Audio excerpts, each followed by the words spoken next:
When people talk about outlaw motorcycle clubs, they picture chrome shining under streetlights, leather cuts stitched with secret symbols, and men who move like ghosts, rarely seen, never ignored. But the truth goes deeper. Behind the engines, the brotherhood, and the patches lies a world built on discipline, loyalty, violence, and decades of conflict with rival clubs and law enforcement. Tonight, we're pulling the curtain back on the most dangerous motorcycle clubs to ever exist, tracing their origins, their power, and the hard truths behind the headlines. This isn't about glorifying anything. This is about understanding a world most people will never see up close. Let's dive into the history, the culture, and the impact of the clubs that shaped the outlaw biker scene across America, and in many cases, the world. The Pagans MC, the East Coast. Enigma, when most people think of motorcycle gangs, they think West Coast, California, sun, long highways. But on the East Coast, in the dense, industrial, gritty cities that stretch from Maryland to New York, a different kind of legend grew. The Pagans Motorcycle Club didn't burst onto the scene with fanfare. They started small, real small. In 1957, a quiet mechanic named Lou Dobkin founded a riding club in Prince George's County, Maryland. Just 13 original members. No criminal intentions, no rivalries, not even leather, just denim, Triumph motorcycles, and some cold beer. But the 1960s didn't play nice. Vietnam veterans were returning, angry, hardened, distrustful, and carrying trauma nobody was prepared to confront. Many found their way into motorcycle clubs, and with them came a shift, discipline mixed with chaos, structure mixed with rage. The Pagans grew rapidly, and the vibe changed. Harleys replaced Triumphs, violence replaced harmless rebellion, loyalty became the law, and the mother club, the Pagans' feared leadership circle, became the iron hand guiding the organization. Their cuts? Blue denim, not leather, covered in coded patches, Norse mythology, and symbols stitched with meaning only insiders truly understand. Their fire giant logo, Surtur, wasn't taken from old Viking tales. It came from a Jack Kirby comic, an early 1960s issue of Journey into Mystery. They took a comic book god and turned it into one of the most feared biker emblems in America. By the 1970s, the Pagans weren't just growing, they were dominating. Especially New Jersey, where law enforcement still considers them one of the most powerful and dangerous outlaw MCs on the East Coast. Today, more than 1,300 members ride under the Pagan banner across more than 100 chapters. Law enforcement keeps a close eye, citing decades of investigations, violent clashes with rival clubs, and a structure built on secrecy. If there's one thing everyone agrees on about the Pagans, it's this. They don't want fame. They don't want attention, they want control, and they've earned their reputation the hard way. The Hells Angels, the most infamous biker club on earth. Even if you know nothing about motorcycle culture, you've heard the name.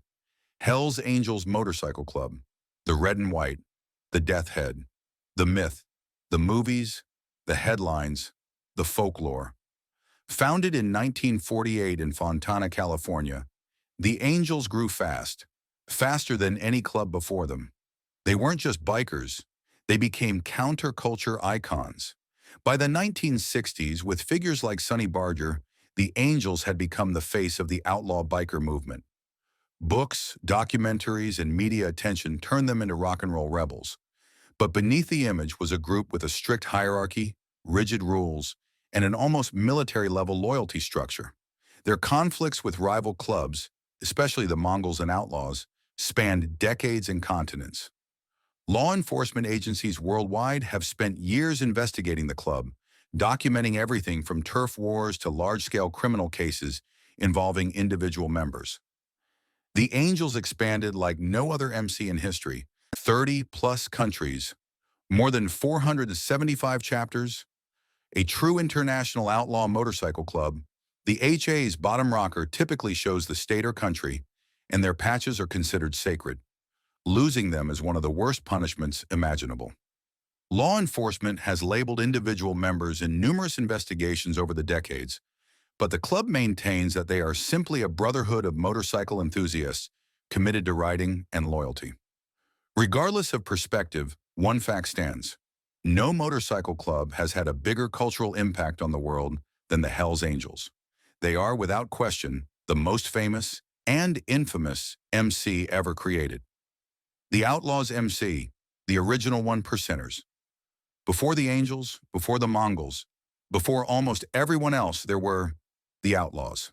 Founded in 1935 in McCook, Illinois, the Outlaws are one of the oldest motorcycle clubs still active.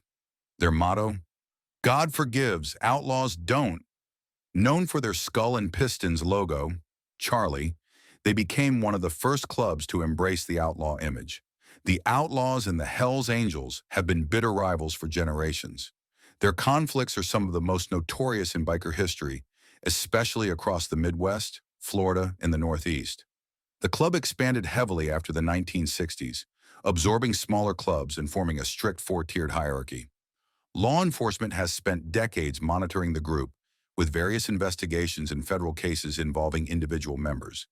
International chapters in England, Australia, Belgium, Norway, Thailand helped cement the Outlaws as one of the major one-percenter powerhouses in the world. Their reputation? Uncompromising. Old school. Loyal to the end.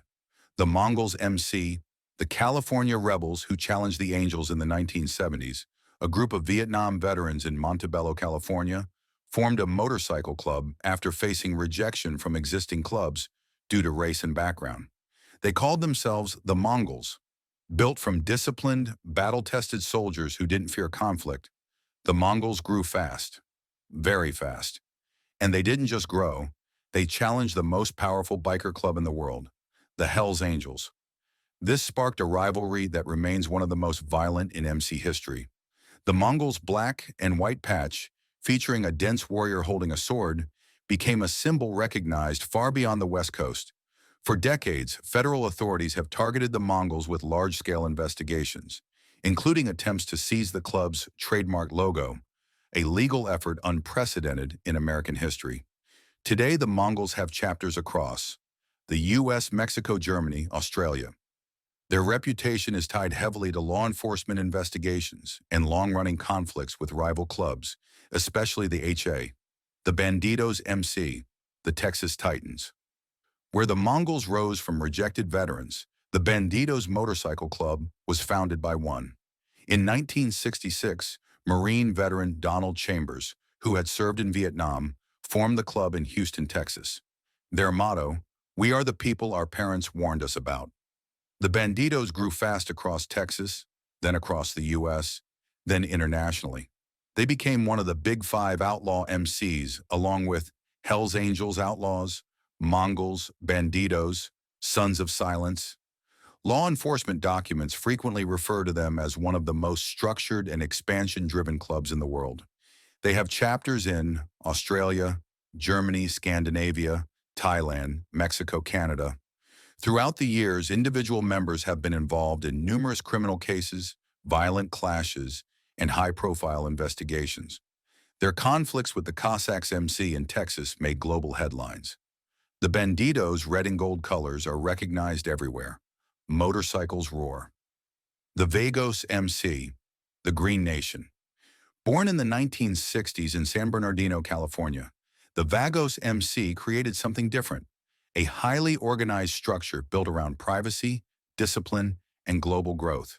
Their green colors and Loki logo stand out instantly.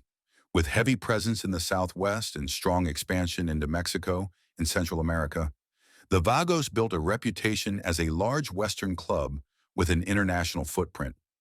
Law enforcement investigations over the years have documented individual cases involving weapons, narcotics, and rival conflicts, including notable clashes with the Hells Angels. Today, the Vagos remain one of the largest West Coast-based outlaw motorcycle clubs on Earth. Sons of Silence, the Midwest Shadows. If the Outlaws are the Midwest's iron fist, the Sons of Silence are its shadow. Founded in Colorado in 1966, they grew quietly, intentionally avoiding public attention. Their motto? No rules, no excuses. The Sons of Silence expanded into Germany, Austria, the Midwest. The mountain states, they maintain a strict structure centered on military-style discipline. Various federal cases across the years have kept them under law enforcement scrutiny, but the club continues its presence across the region. Unlike some clubs that embrace media coverage, the Sons of Silence prefer to operate out of sight, making them one of the more mysterious clubs in the outlaw world. The Warlocks MC, the Sunshine State Legacy. There are two different clubs called the Warlocks MC, but the most recognized and often referenced in law enforcement documents is the Warlocks MC of Florida. Founded in 1967 by Navy veterans returning from Vietnam, the Warlocks quickly became a major force throughout Florida, Georgia, South Carolina, Virginia, Pennsylvania. Their flaming phoenix patch became a well-known symbol across the Gulf and Atlantic coasts. Police records have documented conflicts between the Warlocks and other clubs, including the Outlaws, especially through the 70s, 80s, and 90s. The Warlocks remain deeply rooted in the East Coast biker scene today. The Wheels of Soul, the Black East Coast powerhouse, founded in the 1960s in Philadelphia, the Wheels of Soul MC is one of the largest predominantly black outlaw motorcycle clubs in the United States. With a presence throughout Pennsylvania, New Jersey, Delaware, Maryland, Georgia, the Midwest. The club has been the subject of large-scale federal investigations, especially across the 2000s and 2010s. Their reputation as a major East Coast MC makes them a significant part of the region's biker identity. The Wheels of Soul are known for structured leadership, long-standing traditions, and chapters in some of the most densely populated urban areas on the East Coast. A world built on steel, brotherhood, and consequences. What makes these clubs dangerous isn't the movies, the headlines, or the folklore. It's the combination of strict hierarchy, intense loyalty, conflict with rival clubs, decades of law enforcement investigations, and the willingness to defend their patch at any cost. The outlaw MC world is a universe with its own rules, codes, symbols, and history, some written, some unspoken, all enforced. You don't just join these clubs, you earn your place, and you never stop paying for it. Some see them as criminals, some see them as brotherhoods, some see them as relics of a different America. But one thing's certain, their impact on American culture, music, movies, fashion, rebellion, identity, is impossible to deny.